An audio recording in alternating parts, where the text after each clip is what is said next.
दिल्ली में भाजपा की प्रचंड जीत के बाद नई सरकार की प्रक्रिया तेज हो चुकी है। इस बीच भाजपा के घोषणा पत्र के वादों को पूरा करने के लिए विकसित दिल्ली संकल्प पत्र 2025 के अनुरूप 100 दिन का रोड मैप तैयार किया जा रहा है। इस संबंध में दिल्ली के प्रमुख सचिव धर्मेंद्र की अध्यक्षता में 24 अधिकारियों की बैठक हुई। इसमें पहले 15 दिन, फिर महीनावार और अंत में 100 दिन का रोड मैप तैयार करने के लिए कह दिया गया है। बैठक में स्वास्थ्य सेवा, नागरिक सुविधाओं, बुनियादी ढांचे और शासन सुधारों पर ध्यान केंद्रित करने की बात कही गई। साथ ही आयुष्मान भारत को तुरंत लागू करने, जल भराव और सीवेज की समस्याओं का तत्काल समाधान खोजने का काम सौंपा गया है।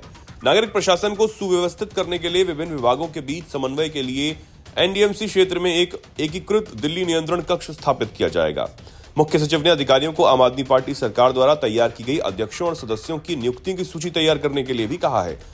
बता दें कि आपकी सरकार पर नियमों को दरकिनार कर पार्टी कार्यकर्ताओं को विभिन्न गैर आधिकारिक पदों पर नियुक्त करने के आरोप लगे थे।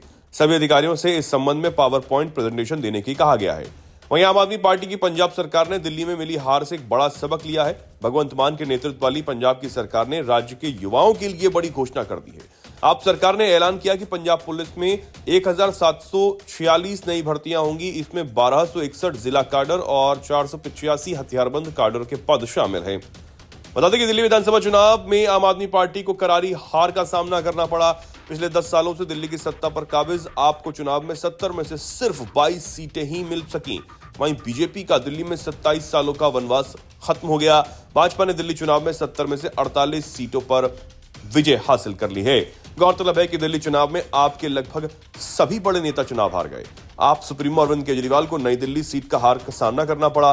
पूर्व डिप्टी सीएम और आम आदमी पार्टी में नंबर 2 माने जाने वाले मनीष सिसोदिया को जंगपुरा सीट पर शिकस्त झेलनी पड़ी।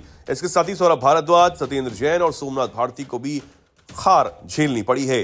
दिल्ली विधानसभा चुनाव हारते ही विरोधियों के साथ साथ अरविंद केजरीवाल के अपने ही आंख दिखाने लगे हैं। पार्टी की पंजाब यूनिट में चल रही गुटबाजी थामने के लिए उन्होंने अपने सभी विधायकों के साथ बैठक की और समझाया कि अभी नहीं संभले तो दिल्ली की तरह 2027 में पंजाब की सत्ता हाथ से निकल सकती है।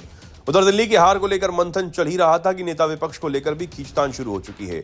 पार्टी के बड़े नेता अरविंद केजरीवाल, मनीष सिसोदिया, सत्येंद्र जैन और सौरभ भारद्वाज चुनाव हार चुके हैं। इनमें से कोई जीता होता तो अरविंद केजरीवाल को दिक्कत नहीं होती। बड़े नेताओं में आतिशी और गोपाल राय चुनाव जीतकर विधानसभा पहुंचे। आतिशी सीएम की कुर्सी संभाल रही थी और गोपाल राय मंत्री की। आतिशी ने रमेश बिदुड़ी जैसे नेता को हराया, लिहाजा नेता विपक्ष पर उनकी दावेदारी बनती है। पहले मंत्री और बाद में मुख्यमंत्री के रूप में केजरीवाल ने उन पर काफी भरोसा जताया था, लेकिन खबर है कि गोपाल राय भी चाहते हैं कि उन्हें नेता विपक्ष बनाया जाए। हालांकि उनकी दावेदारी उतनी मजबूत नहीं है क्योंकि वो पार्टी के दिल्ली यूनिट के संयोजक हैं। इन दोनों के अलावा बुराड़ी से जीते संजीव झा और कोंडली से जीते अनुसूचित जाति से ताल्लुक रखने वाले कुलदीप कुमार भी चाहते हैं कि मौका मिले तो वो कुछ कर दिखाएं। संजीव झा पूर्वांचल के चेहरा हैं और अपनी बात को हर मंच पर मजबूती से वो रखते हैं।